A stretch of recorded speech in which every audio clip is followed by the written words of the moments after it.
guys, welcome to my second video. I am so glad that you're here. Thank you very much for joining me. Wow, and I'm so sorry that I haven't been able to upload a video any sooner. It's been crazy with my own life personally. I've been doing so many things with my business and everything, so it's been a bit difficult, but I'm here and you're here, so thank you very much for being here. If you're in London like me, I hope you're enjoying the sunshine. What a beautiful, beautiful weather we've got. If you're anywhere in the world, I hope you've got sun there too. Okay, so in this video I will be looking at 3 questions. Number 1 is, what is a secret? Number 2 is, what is law of attraction? And number 3 is, what is love or law of love? And by the end of this video, you will definitely have a lot more understanding of what these phrases are, why everybody keeps talking about it, why all these people in the world are getting what they're getting by using these 3 questions, knowing the answers to these 3 questions. So yeah. Let's get going. One thing I would ask you or request you is to really pay attention to what we're saying. Xander says that from what we pay our attention to, we only remember about 20% of it. It stays in our short-term memory, and only 20% of it goes into a long-term memory, which basically means what I'm going to say in this video, you will only remember 20% of what I've said, and that is only if you give it attention. Like we say, you know, where attention goes, energy flows. So I would just take this few minutes out of your life, and I would urge you to really focus on what I'm going to tell you. So I'm going to start with something that Henry Ford said, and I always find it really interesting. He said, if you think you can do a thing, or if you think you can't do a thing, either way, you're right. If you think you can do something, then you can do it. If you think you can't do it, then you can't do it. For example, when I do pole fitness, and because of my weight, when I started doing pole fitness, I thought I'd never be able to do any of the stands where you have to climb up the pole. I just thought I couldn't do it because my core's not strong, all my weight is on my tummy, and I couldn't do it. So the first session of working at the pole fitness, I lived and believed I couldn't do it at all. And every time it was a lesson on like a stand lesson, a pole stand lesson, I hated it. I didn't like being the last person who didn't know how to climb up a pole. And then I realized what I was doing as I was reading more about Secret. I realized what I was doing. So what I did instead is I watched some videos on YouTube about how people did it, and then pretended that I was that person. And I cannot tell you, after doing that for about a week, when I went back for my lessons, I was doing pole stands. I don't know how. I was just doing pole stands. And that's because I believed I could do it. I in my mind had already done it when I was visualizing the pole stand, seeing somebody else do it, imagining my body there instead of their body. My mind had already done it. So as I was there and the actual pole was there, I could do it. The gist of this is, if you think you can do something, then you can do it. If you think you can't do it, then you just can't do it. What we think is what happens in our... Let me give you one more analogy. It's something that I read in Magical Musings, and the analogy is of a circus elephant getting trained. Now, when a circus elephant is small, she gets tied. We'll think she's a she. She gets tied to a stake and a rope, and she tries to pull it out, and she can't, because the stake and the rope is much more stronger than her body weight, and that is how she gets trained. Now, as the years go past, she is 10 times the more size of what she was when she was little, but she still doesn't pull the stake out because she believes she can't do it, even though she's 10 times bigger than what she was when she was a baby, and she could take that stake out in a second, but she doesn't do it because of her beliefs. She believes that she can't pull it out, and then she can't free herself, and she stays with that belief for the rest of her life, and that's how she dies. I'm sorry, I'm making it sound so pessimistic, but I need you to understand how important our beliefs are for us. And if you've got a belief which is hindering you, then that is wrong. If it's stopping your potential, if it's stopping you from getting your dream, That is a wrong belief, no matter where it's come from, whether it's come from your education, from your family, from your background, from your religion, doesn't matter. If it's something that is hindering you from reaching your perfect potential or getting to where you want to go to, it's not good for you. It's what John Lee of Wealth Dragon says. He calls them BS, which is basically not. When he said BS, I thought, oh, bullshit? And he said, no, it's belief systems. They are as bad as bullshit, basically, if they're hindering you. On the other hand, on the contrary, you could have good beliefs, and you could have affirmation saying that you can do anything in the world. You can do it, and go for it that way, and live a life that you want to live. So you must have areas in your life right now that you think, I can't. You must think, I can't do it. And if you think I can't do it, that is a lie. That is a lie. It's a BS belief system that you've lived with. And it's a lie. And you can change that. You can change that belief system and make new belief systems that can support you into getting to where you want. You can do whatever you believe you can do.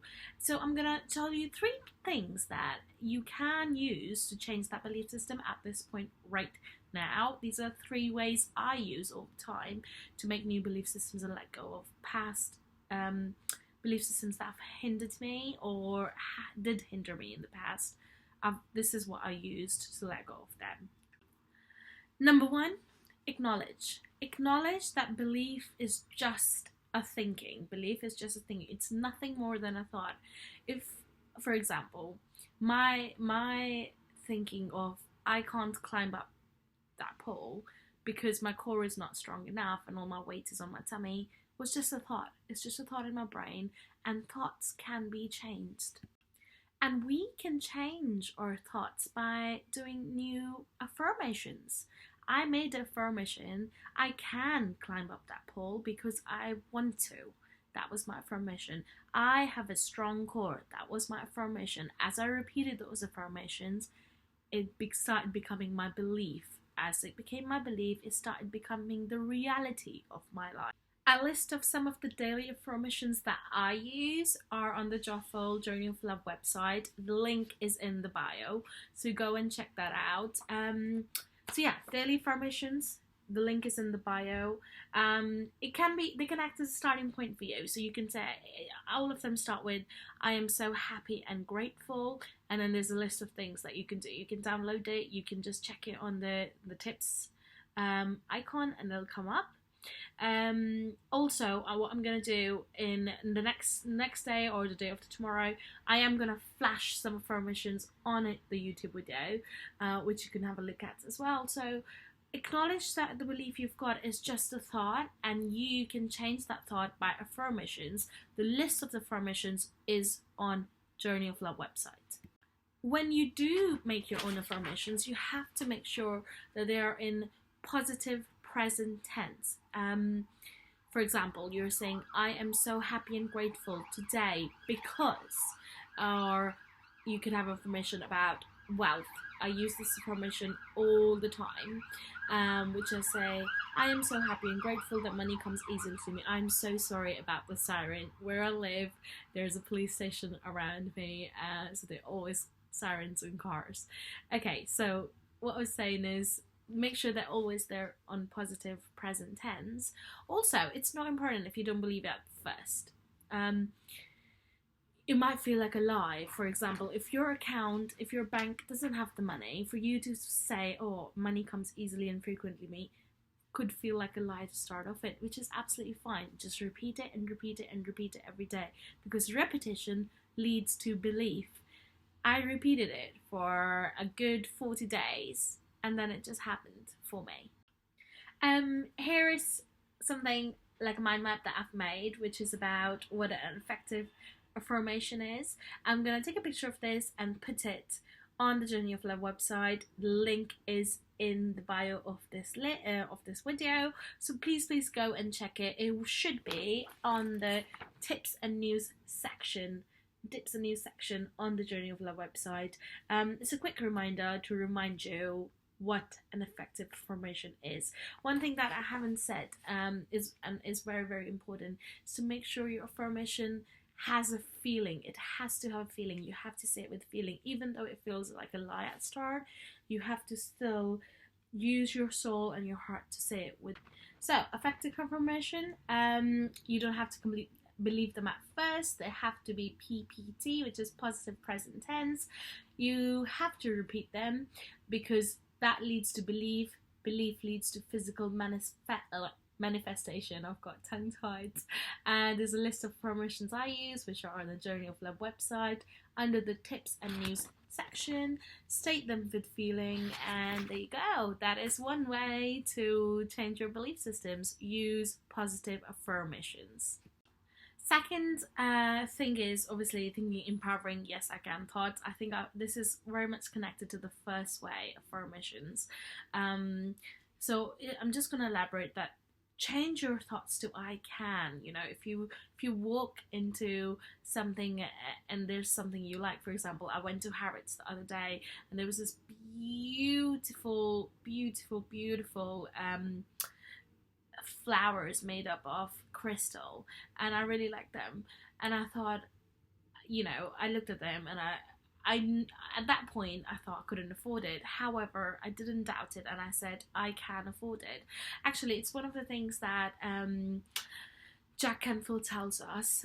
He says that whenever your money is low in your account, or if you know you're going negative feelings about money, then walk into a place that is quite rich, quite wealthy, whether it's like the Ritz at London or whether it's Harrods, and just walk in and try and get all the energy that is in that department store, try and absorb all the energy and then walk out. I actually did this, and I did it quite a few times.